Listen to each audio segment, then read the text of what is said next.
Doctor Rakesh, मुझे एक चीज है, मैं देखिए, मैं कोई निराशा नहीं हूं, लेकिन मैं कभी कभी ये लगता है कि यथार्थ जो है, प्रोफेसर साहब ने कहा कि अंग्रेज, लेकिन मैं अभी भी ये मानता हूं कि अंग्रेजों का मैं भी बहुत मतलब विरोधी रहा हूं, उनके बारे में बहुत खराब राय रखता हूं, मानता हूं कि वो, लेकिन अंग्रेज टोटल बिजनेसमैन थे, लेकिन थोड़ा सहृदय थे। अगर आज के रिजीम से देखिए, ह्यूमन वैल्यूज को वो आज भी मानते थे। यहाँ ह्यूमन वैल्यूज को, कौरवों में नैतिकता तो थी, आप भले ही बाकी चीजें, यहाँ तो नैतिकता ये, मतलब मुझे ऐसा लगता है कि अंग्रेज और कौरव भी आएंगे तो नमस्ते करके हाथ जोड़ के पीछे हट जाएंगे भाई। जैसे कन्हैया नहीं कहता है कि उधर से अगर झूठ आ रहा होगा तो इनके नेता के लिए कहता है कि वो प्रणाम करेंगे कन्हैया के अनुसार, वो झूठ जो है वो उनको प्रणाम करेगा और कहेगा नहीं नहीं गुरुदेव पहले आप। तो जो नैतिक वैल्यूज, ह्यूमन वैल्यूज, कुछ भी करिए।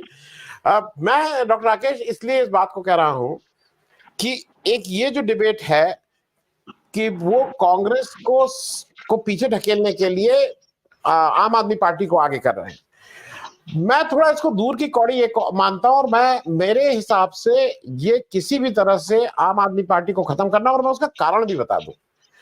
जो जो जो दिल्ली के में जो लोग हैं, और दिल्ली में प्रोफेसर अखिल भी हैं, एक इस तरह की भी चर्चा है कि केजरीवाल जी के ऊपर 2011 में आरएसएस का पीठ पे हाथ था।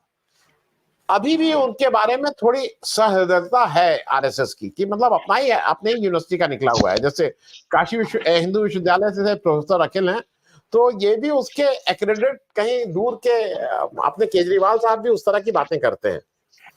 और इस समय मामला ये हो गया है कि मोदी जी और अमित शाह साहब को एनीवन, इररिस्पेक्टिव, चाहे वो नितिन गडकरी हो, चाहे योगी जी हो, चाहे कोई, उनको कोई चैलेंज नहीं चाहिए। उनको कोई ऐसा आज और भविष्य में भी नहीं चाहिए व्यक्ति जो उनके सामने खड़ा हो सके। और लोगों का ये मानना है कि भविष्य में कहीं केजरीवाल जी के पीठ पे हाथ न रख दिया जाए, उस संभावना को बिल्कुल खत्म करने के लिए इनको बिना जेल में चक्की पीसिंग कराए ये छोड़ने वाले नहीं है।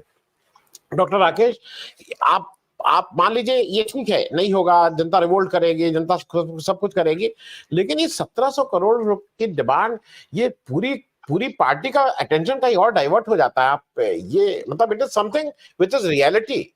ये नहीं है कि आपके ऊपर होगा, हो गया है। कैसे उभरेंगे इससे डॉक्टर राकेश? देखिए, इससे उभरने का रास्ता जनता ही दिखाएगी। आज की तारीख में तो लेवल प्लेइंग फील्ड नहीं है। बीजेपी और सरकार में बैठे लोग और उनके सामने कांग्रेस या आम आदमी पार्टी या जितनी भी दूसरी पार्टियां हैं, वे कहीं पलड़े में बराबर तो नहीं है, और मैदान भी समतल नहीं है। इस मैदान को समतल करने की जिम्मेदारी, इस पर रोड रोलर चलाने की जिम्मेदारी मतदाता की है, जनता की है। वो ऐसा करेगी कि नहीं करेगी, ये भविष्य के गर्त में है। अब उन मुद्दों पर बात कर लें जिन पर हम आज चर्चा कर रहे हैं कि एक तो आम आदमी पार्टी को बिल्कुल चुनावी बिसात से बाहर कर देने की प्रक्रिया चल रही है।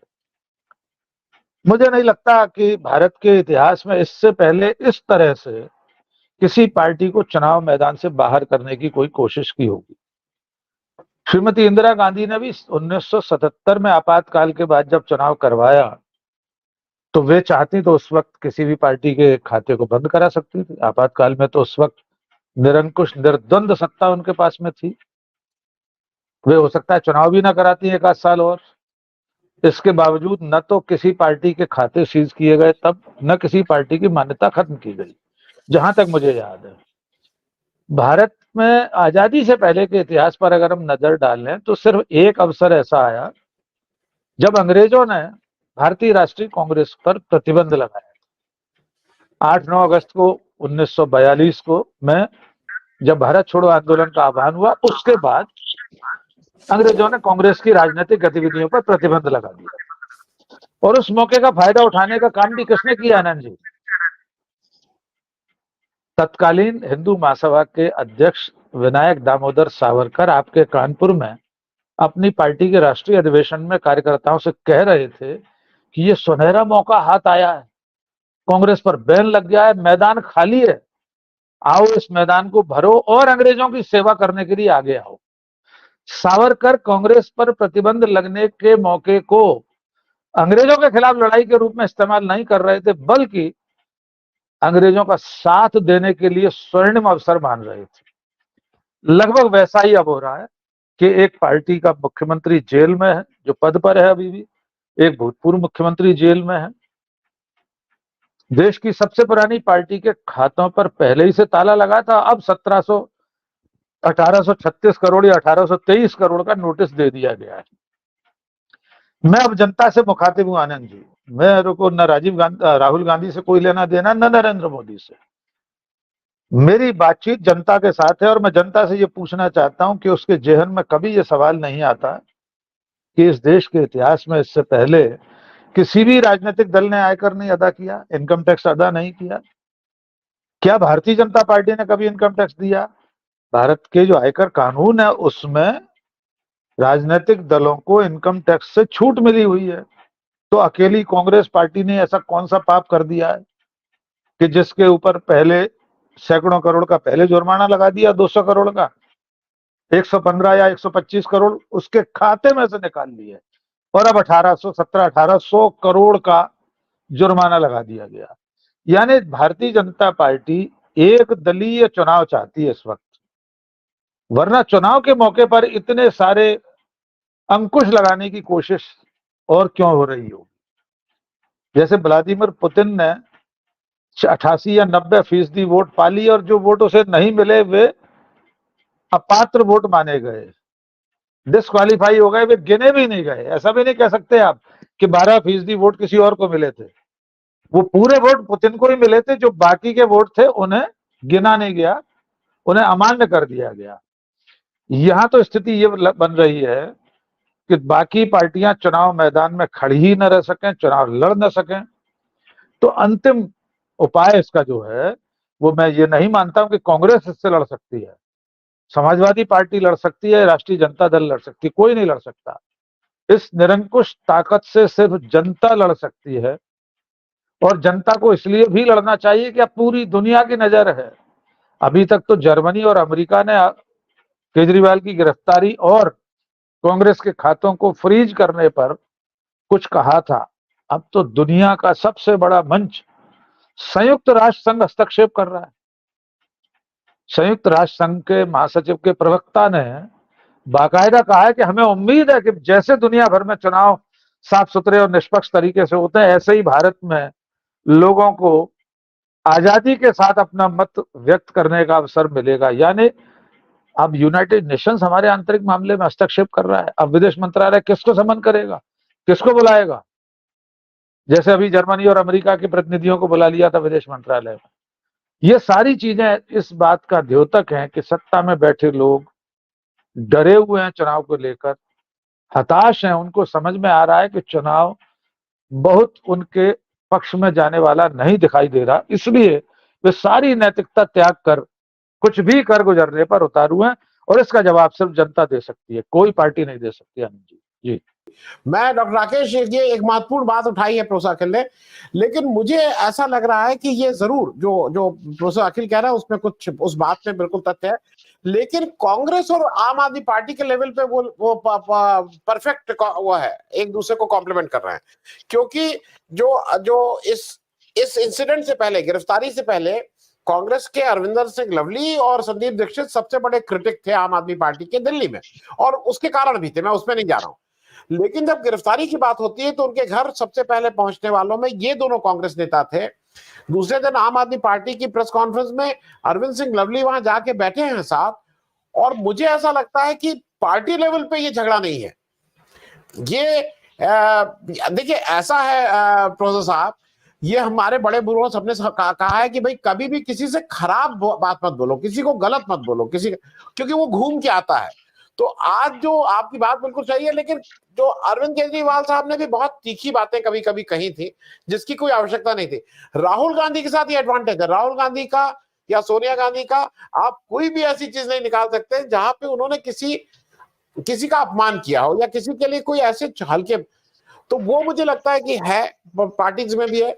लेकिन प्रोफेसर साहब एक चीज मैं निश्चित हूं, झगड़ा आपस में जितना कर ले, लेकिन ये उधर जाने वाले लोग नहीं है। ये जैसे आप कह रहे हैं ना, थक हार के रहेंगे इधर ही, अगर आज चंडीगढ़ में कांग्रेस को बहुत आराम से आम आदमी पार्टी ने वो सीट दे दी कि भाई किरण खेर वाली सीट पे आप लड़िए, हम पीछे हैं। अगर गुजरात में आज 2 सीटों पे तैयार हैं, 1 सीट हरियाणा में, तो वो वर्किंग लेवल पे शायद उतनी दिक्कत नहीं है।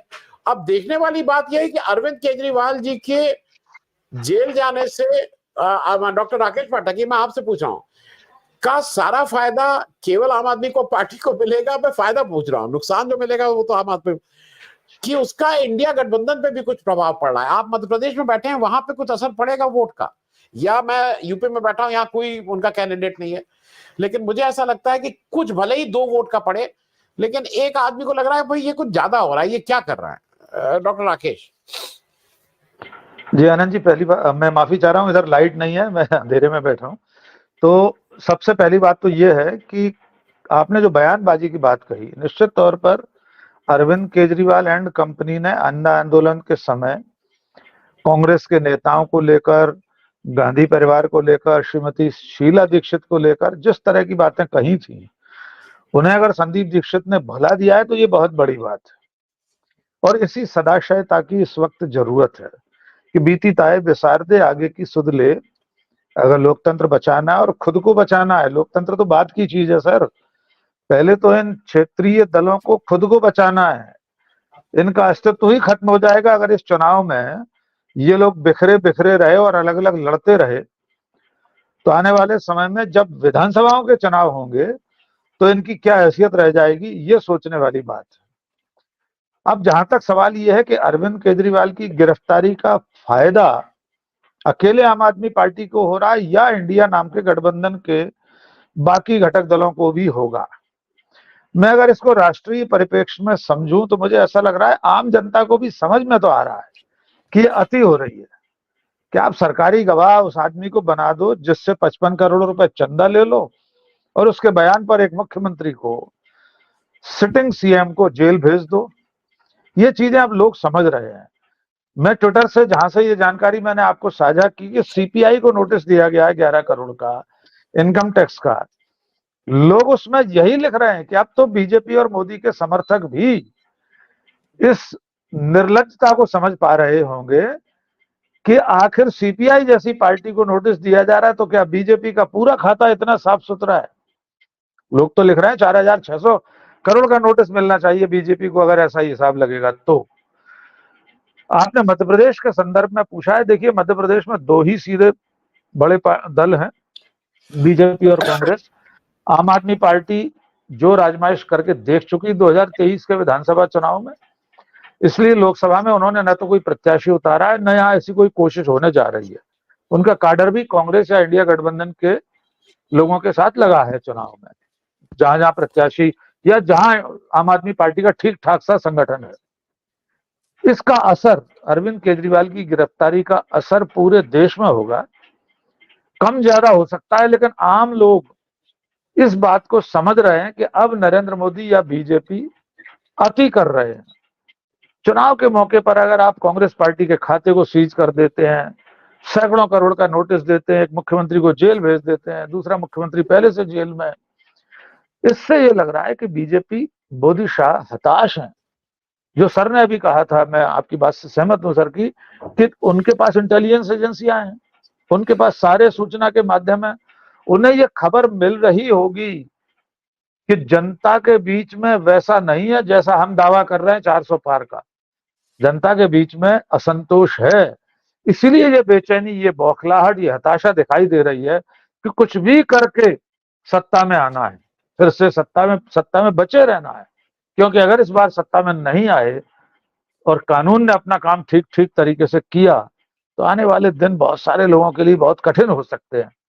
इसीलिए ये जो हवस दिखाई दे रही सत्ता में बने रहने की, ये चरम की ओर है और जनता इसको समझ रही है। लेकिन फिर भी जनता सचमुच पूरी तरह समझ पा रही है, ये उसके वोट देने पर पता लगेगा। जी आनंद जी।